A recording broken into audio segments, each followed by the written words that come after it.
G'day friends and fans, welcome to Dave Talk Stuff, the real competitive secrets of women. According to Dr. Sully Kowalski, it is female sexual competition, and they have vicious tactics. Now, I've described how they deny,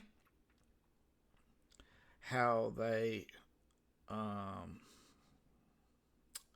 will pretty much play the victim, right? They will always, right? If they can't deny, they'll attack. If they can't attack, a reverse victimhood, okay, where you claim that they'll claim you're attacking them. You've been, and then of course, if that doesn't work, they label you an offender. And that's just one of many tactics which they often use to destroy each other. Now, Dr. Danny is an anthropologist at the University of New England and Macquarie University. Studied originally animal behaviour and later at Charles Stewart since 2011, has been focused on cognitive learning of adaptive aspects of human behavior and cognition. Right? How behavior is formed.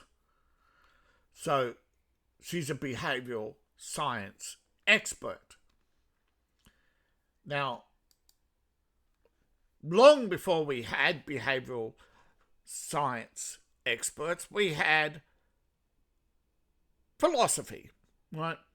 People trying to explain human behavior or formulate a better society, more functional, cooperative or collaborative society. Ayn Rand argued that society is best served if selfishness was embraced as a virtue. However, it's the definition that is different. Okay, in her view, it was not a mindless whim, but the pursuit of life, liberty, and happiness. However, also self-interest. Now, the core tenet of objectivism is that individuals should be the ends in themselves rather than always sacrificing themselves for others. And this is one of the key behavioral patterns of actual feminism.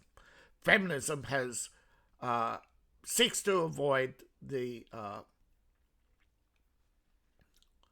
collective of society as a whole and create a collaboration of selfishness with women, where they create set of goals that all women could obtain, and that they would obtain the destruction of man, the so-called patriarchy, through selfish interest and collaboration, right? Tearing dead men down.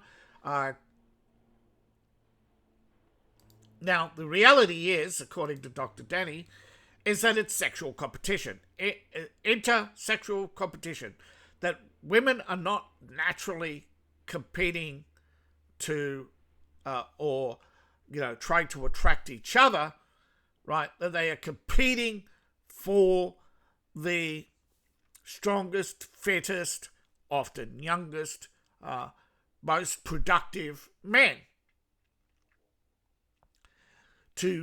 Because women are gatherers, okay? They gather, okay? And you see this in social media, right? What is she selling? What is she after? Right? Social, right? Can you figure out what she's selling? Yeah.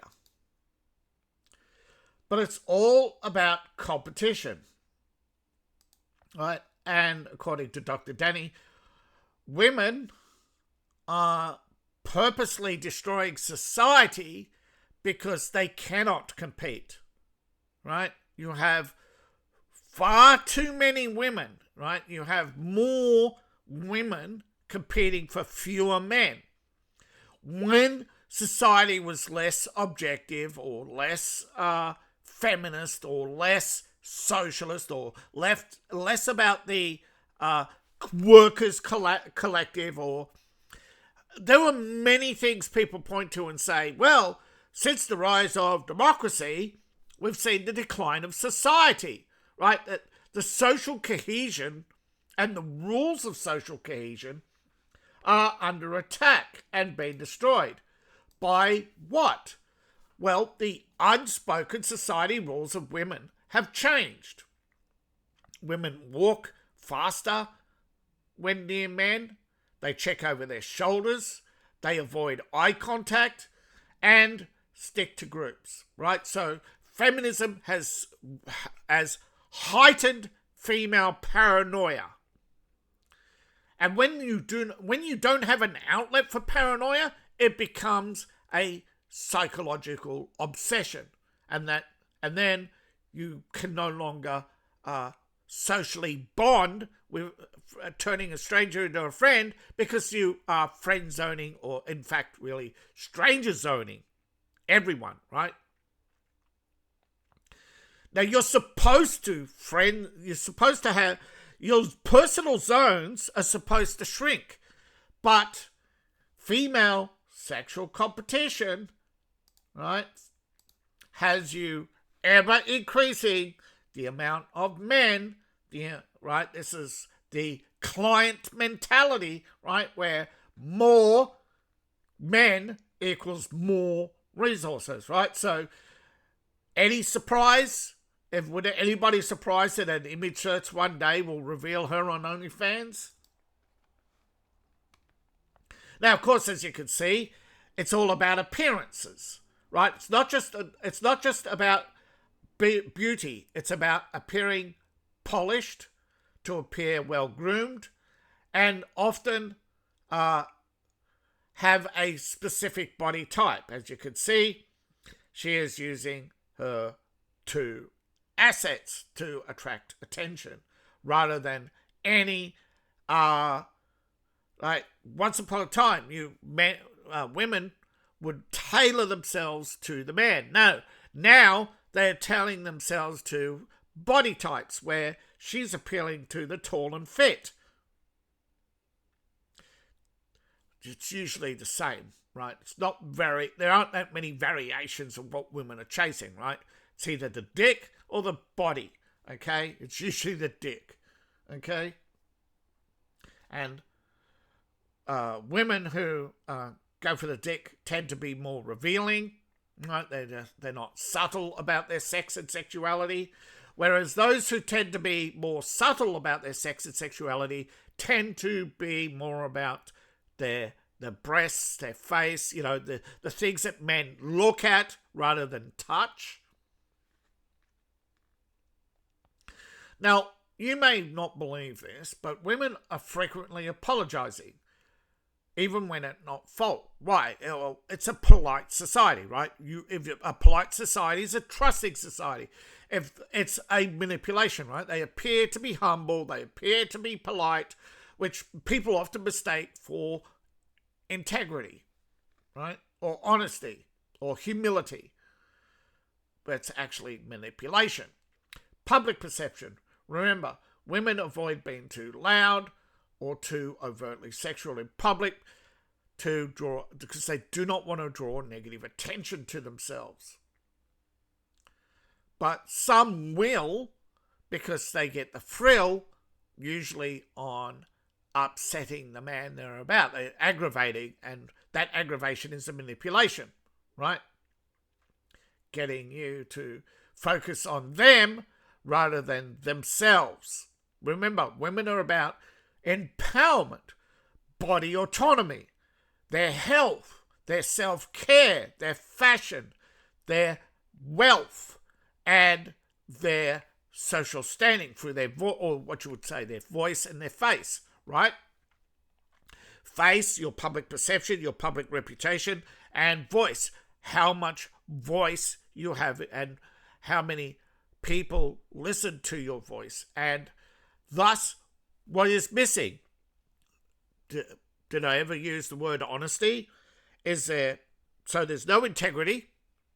There's no long-term commitment.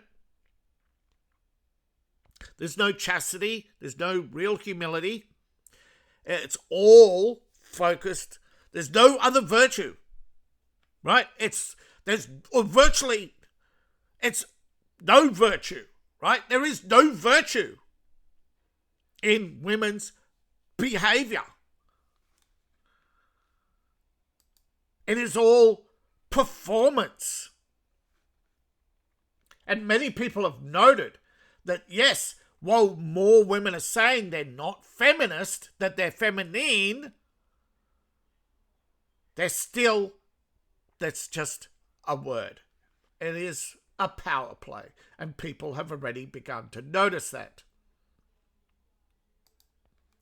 But women, you think men don't understand women? Well, guess what? It takes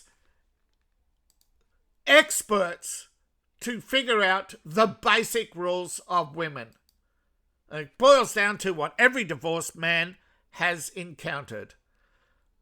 The eye-rolling, selfish manipulator. The gatherer. When their true face, right? The layers have stripped away and you've reached layer zero, and layer zero is this insecure narcissist who wants just to acquire, accumulate, indulge, and consume. There is no virtue found at the core. Now, if you're a religious person, I believe that is the fundamental meaning of life. To strip away the layers of the artificial and get to the raw, naked relationship, and if you are, and to see who has integrity. Now, women are increasingly discovering that the workplace is toxic, not because of men, but because of women and their intra-sexual competition. And even though when they claim to be lesbian, according to Forbes and other articles that I've read, even from Psychology Today, women can turn it off, okay? Women can be committed one day to each other and completely next they've gone from what would appear to be a committed relationship with a woman to suddenly getting in the front seat of a Ferrari. Okay, it is that quick. And I have seen video after video on YouTube before it became Google YouTube. The Gold Digger Experience. Anybody remember that channel? They were brilliant, funny, and they exposed a lot of women.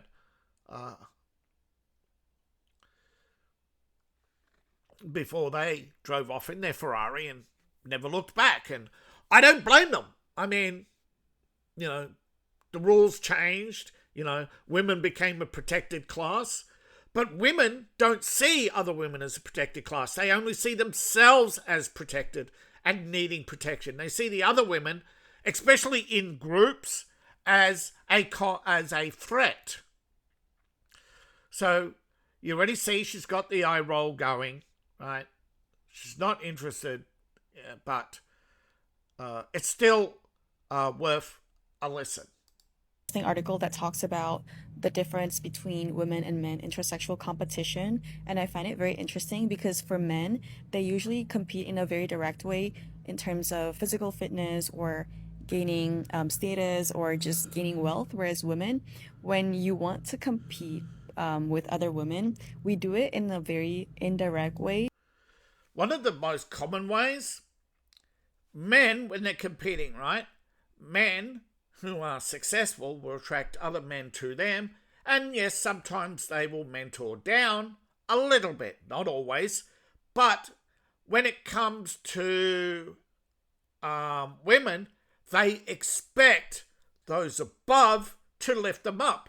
But if you look how society is structured, and you look at things logically, you don't need 10 women right, on a work site, all deciding what to do, right? Now, we go back to self management. Often it's credited to Japan, but that actually originated in Hungary. The Hungarians mastered self management long before the Japanese did. But the Japanese perfected what the Hungarians mastered. Now, self management isn't actually the lack of managers, it's not the elimination of management as Hungary tried. It is the reduction of management to a management style where the manager gathers from each worker all the problems and then finds the others to create the solution. So they're a facilitator. They know what needs to be done and they're getting the workers to that point. Workers don't come in and say, "Oh, we go to our machines and we make boots now." No, this is the problem with the Soviet model, okay? This oversimplification, okay? That is what the Soviet model is, the oversimplification of work. Women want to oversimplify everything, right? So they think, I start in a job, I'm a secretary, and one day I'll be the CEO. But there aren't that many CEO jobs. There aren't enough management jobs. So many people. So what happens? Instead of having a grow and accept, like, that you'll reach your peak and be happy with what you got, women are never happy. So because they're never happy and because they can't let things go, everything becomes sexual, hypertense. They see sex as a release of frustrations. They see, right, they build themselves up with fantasies and they distort reality around them to the point where everything's a competition. Just for example, from the article, they mention how some women encourage other women to cut their hair short when they know that in reality, most men find girls who have their hair short less attractive compared to if you have like longer hair. Social isolation through manipulation.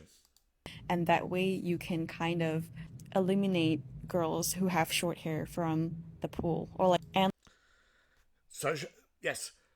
Predators isolate their prey. the second example is the body positivity trend that's going on, where women encourage other women to really love themselves and be into like self care and self love, and it's fine to And runs objectivism, but in a complete lack of virtue, where they see everybody as a mark, a victim to be preyed upon. be in a certain size that does not fit the beauty standard. That Now, the problem with the positivity movement is they're encouraging people to be unhealthy and to embrace their unhealthiness. And when someone who is suffering health issues and loses weight and starts to feel better about themselves, they actually attack them. It's because they can't accept that someone has done something for themselves rather than for you, which is odd because they would not like that behavior. And that is the double standard of objectivism as a whole, right? And feminism and all other isms, right, always have rules for thee, right? Sorry, rules for thee, but not for me, right? They always have the rules for the men, but not the women, right? The women are a protected class. You can't insult women, but women can insult you because they're not insulting a protected class. You understand? That there is hypocrisy, double standards in everything. Not all women, not all feminism, but in what is now labeled as toxic feminism. That different waves of feminism, and the new wave of feminism is, by Forbes, by many business articles, are calling it toxic feminism. some of these girls who support the body positivity trend, they're the ones who are on extreme diet or on GLP-1 and hoping that the rest of the people who are on the chubbier side, they would just not be in the dating pool. Again, she's talking about sexual competition. Not all women, but YouTube oversimplifies everything. Right? And the people out there with hypersensitivity will oversimplify everything down to you're generalizing. No, there are dozens of toxic behaviors in the world that women get away with simply because they are women. And these same women who will tear each other down, right, to get to that one man will never accept that man standards of beauty. It always has to be her, right? It always has to be, no matter what she is.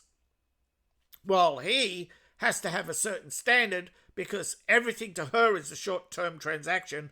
To her, everything about him has to be humble and, make up for oppression. See, this is why feminism, every ism, right? Socialism, they all turn to social media. Every news article, they always have to ram it down, fight the patriarchy. It's why they protest even when there's nothing to protest about. They create the problem and then sell you the solution. And if you don't believe that Code Pink sell you the solution, how did they afford a multi-million-dollar trip to Cuba? Oh, wait, that was funded by the Cuban government, aka China. So, and again, a lot of successful feminists, they are all married to billionaires or multi-millionaires.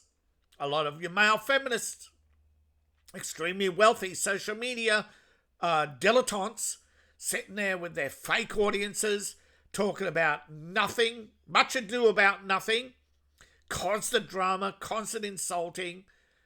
Again, because it's about the cock crowing that he just won the lottery. Because they themselves would not put their bodies through that. Yeah, growing up, they used to call them buffies. Okay, constantly losing weight, the constantly fitting into skinny outfits. The size 0 model. Actually, I don't think it had anything to do with Buffy the Vampire Slayer. I think it had to do with earlier movies where bimbos would be called Muffy. It was pretty much based on a negative stereotype of that didn't really exist. Okay, but people did for a while put on this persona. Muffy, Buffy. You see them in Hollywood movies from the 60s, 70s, and 80s. And you've never met one in real life, okay? But they would always, have the big, the closest you get is the mean girl in high school who had that fat girl, because it made her look prettier, right? It made her look nicer because the fat girl was always miserable. But the fat girl was miserable because the only one who'd be a friend was also the same person who's bullying her in private. And the fat girl knows she's only around when there's no honest relationship. Now, a lot of girls want honest relationships, but it's burnt out of them by mean girls. Now, I don't know why society wants to protect the mean girls. I guess it's recognition that that they need a distraction, right? Because most mean girls are not successful. They're self-defeating. And most of them end up being the very thing they hate the most. I guess it's a fear projection. And when you obsess over something, it becomes reality. And they can just say that, yeah, they support women of all sizes and they. You could say that, but you shouldn't encourage bad behavior. Right? If a woman loses weight, you should still encourage her, but these women don't. Right? You saw how women attacked Lizzo for losing weight. Right? Lizzo may have TDS, but she still has the right to lose weight. And there's a conspiracy that she was wearing a fat suit the way she moved around. Yeah, there is that.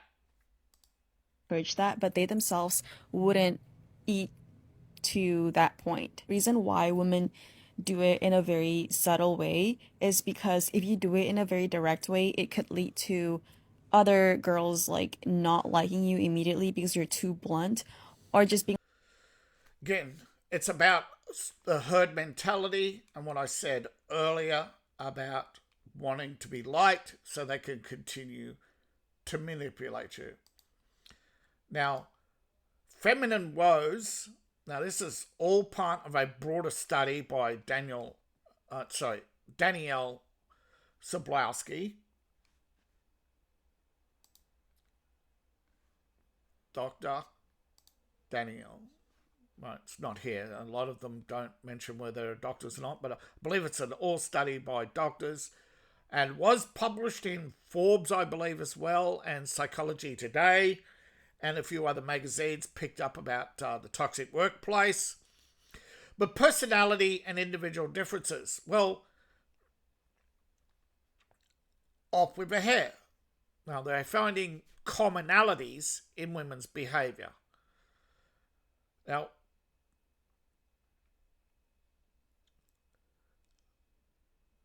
women used to love men with thick hair. Run their hands through it, smell it, rub up against it, rub it on their face.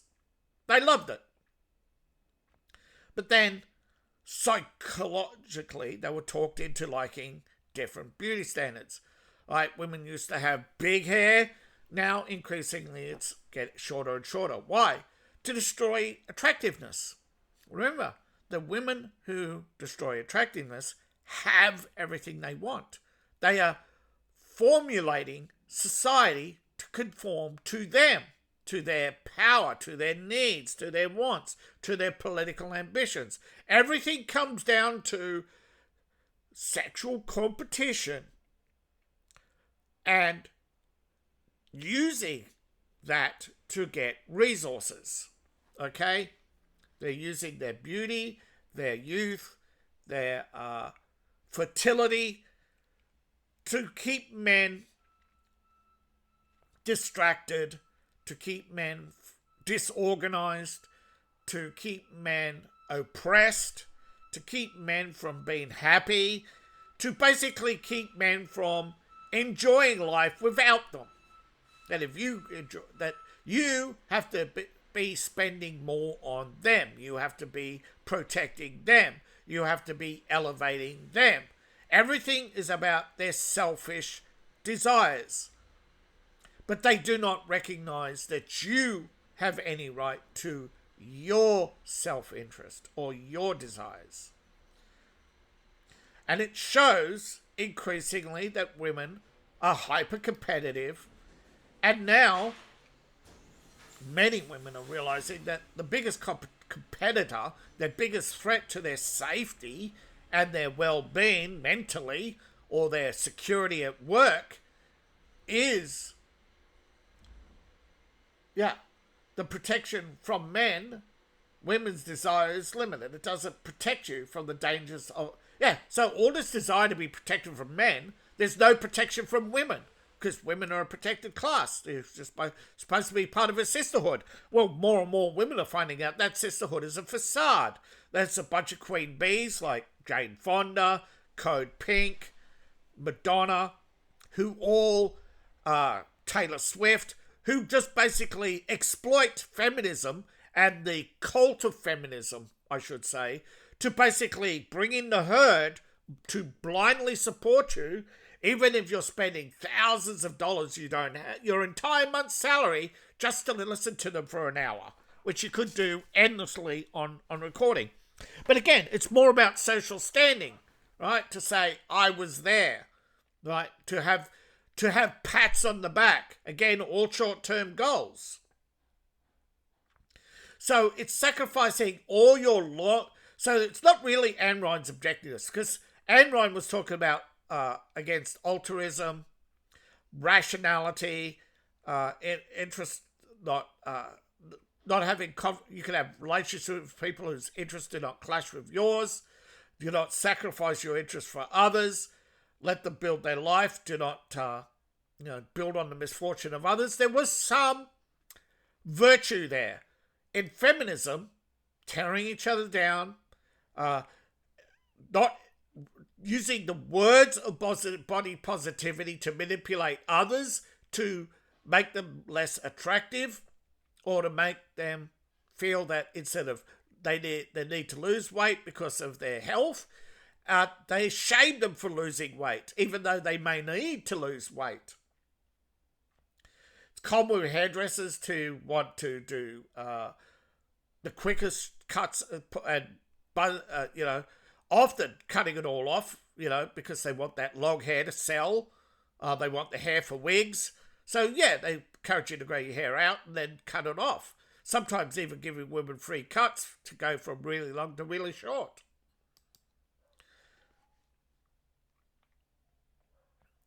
But protection is very limited. Between women is sexual competition, and that competition will never go anywhere, because women, men, humans are animalistic at their core. This is why we have to learn how to have manners. We have to learn etiquette.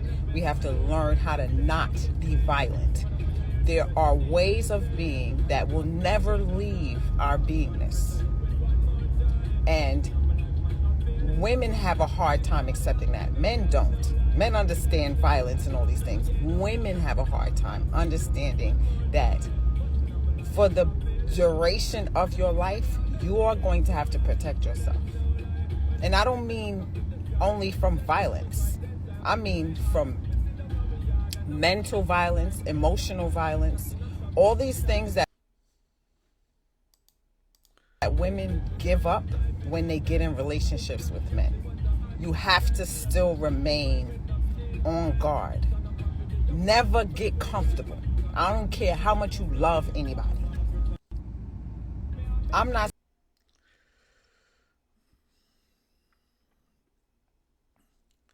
Sisterhood would be ideal, but yeah, you're not. You're too competitive for a sisterhood. You've missed the point, okay?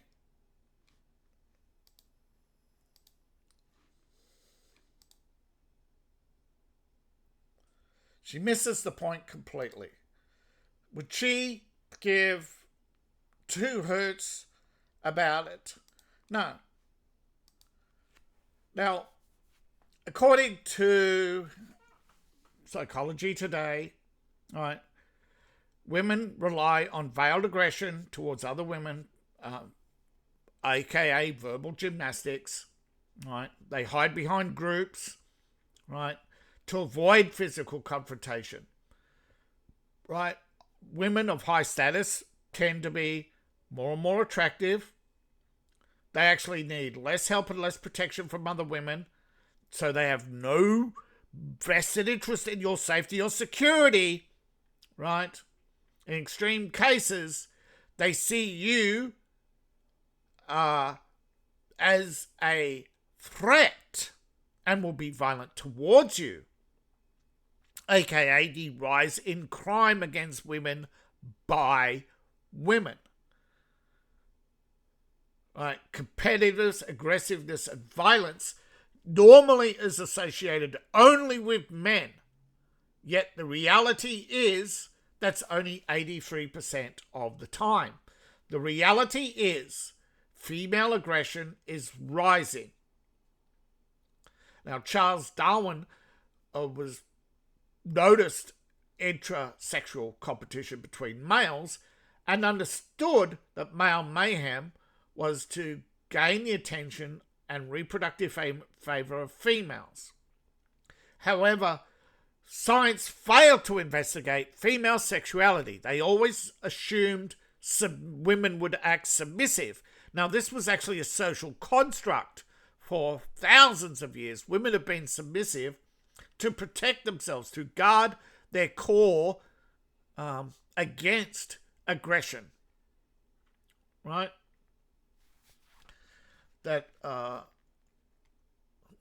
they would focus on their beauty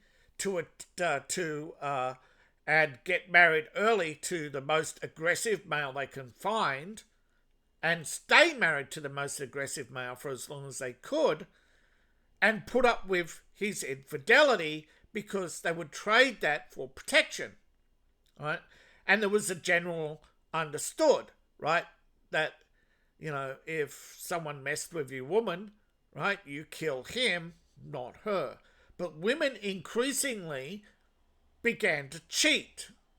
And this peaked around the 17th century, where the majority of women cheated. Now it's gone down through the 50, right, through various wars.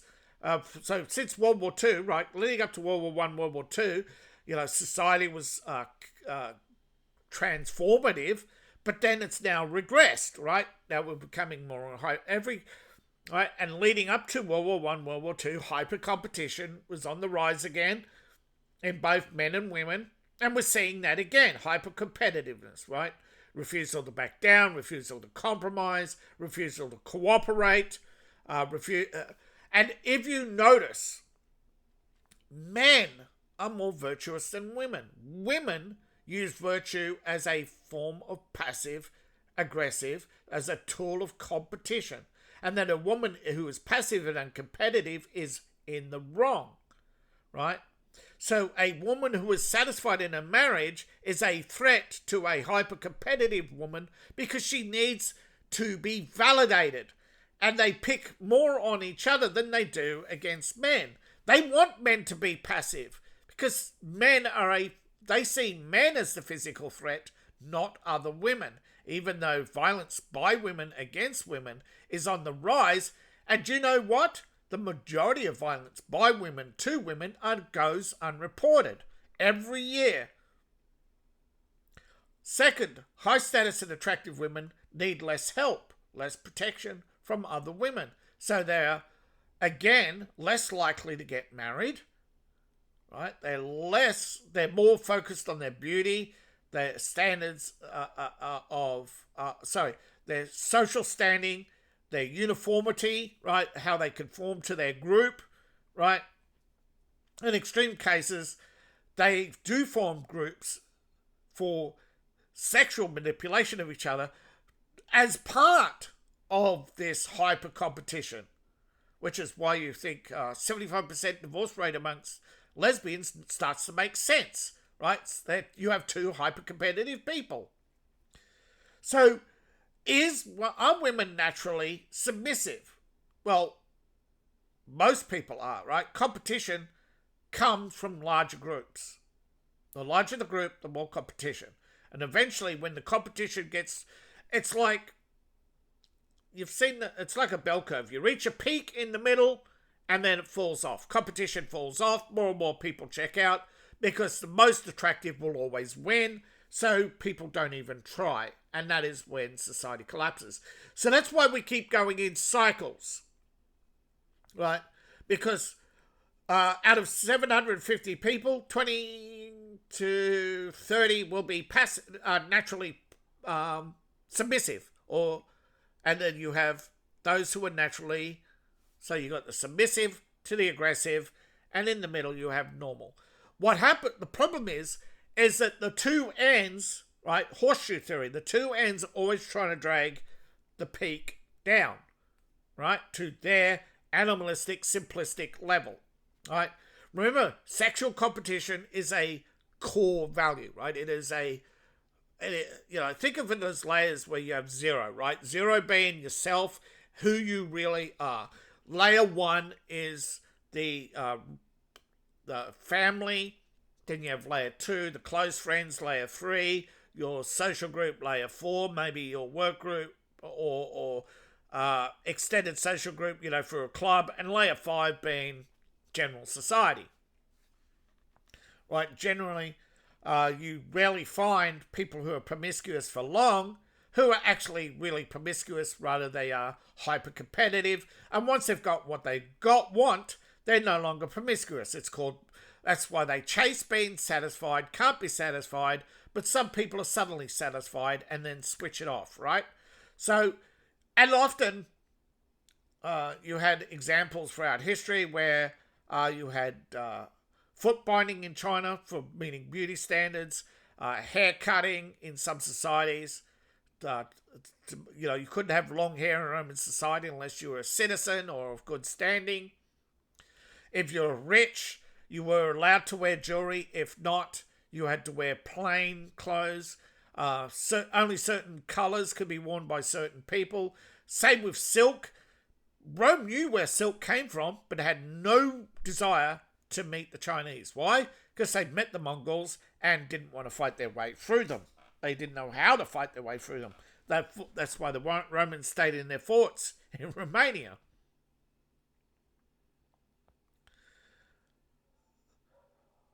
Now, mothers tend to want daughters who reflect them and to live vicariously through them. Of course, women claim to be in a male-dominated society with the male gaze, that men won't protect them when act in their selfish interest. But that is actually a tool of manipulation to get women to join this mythical sisterhood so that the women who are the most attractive, the most promiscuous, can use the most amount of men for themselves to acquire the nice home, without having to do the daily grind. And you increasingly find on social media women almost always having their tops exposing enough flesh to stimulate without getting, and men do it too, but why then do you get these in the top? Well, she wants to be taken seriously, but then at the same time she's put on the Barbie makeup.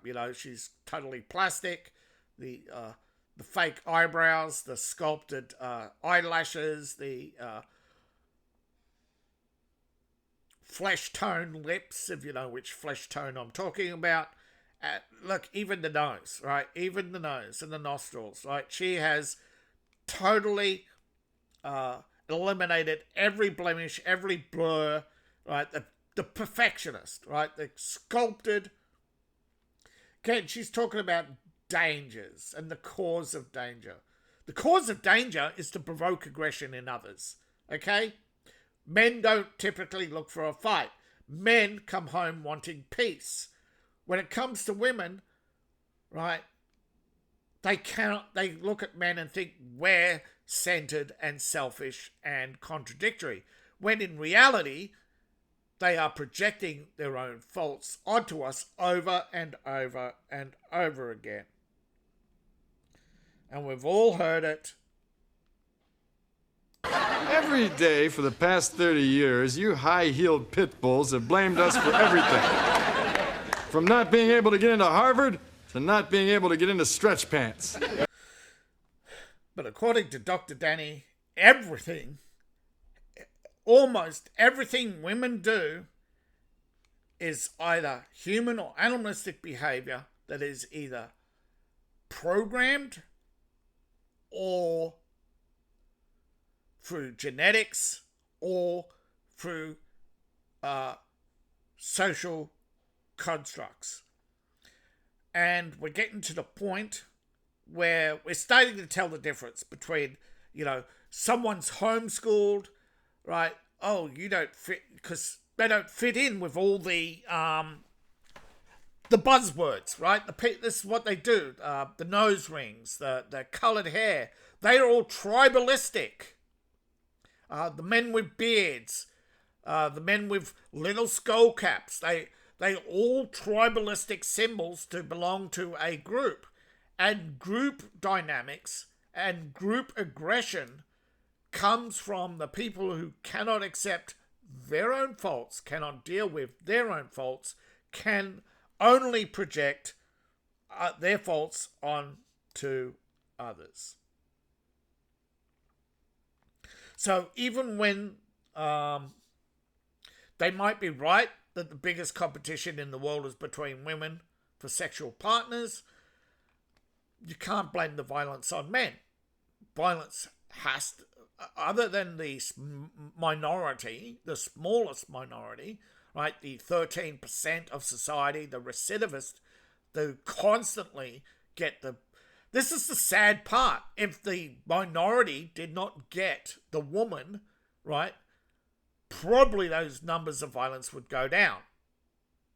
Because they're encouraging bad behavior. They're raising bad behavior. They are not always in potential danger. They are hanging around the source of potential danger and risking provoking it, because they're the easiest to, in their eyes, to manipulate and to gather resources from by doing the least amount of work, and allows them also to be hypersexual. So hopefully you understand why so many men are walking away. So thank you for watching. Please like, share, subscribe. Please support the channel. You support me on Ko-Fi, Patreon, buy my books, buy my merch. I appreciate each and every one of you. See you in the next video, and bye for now.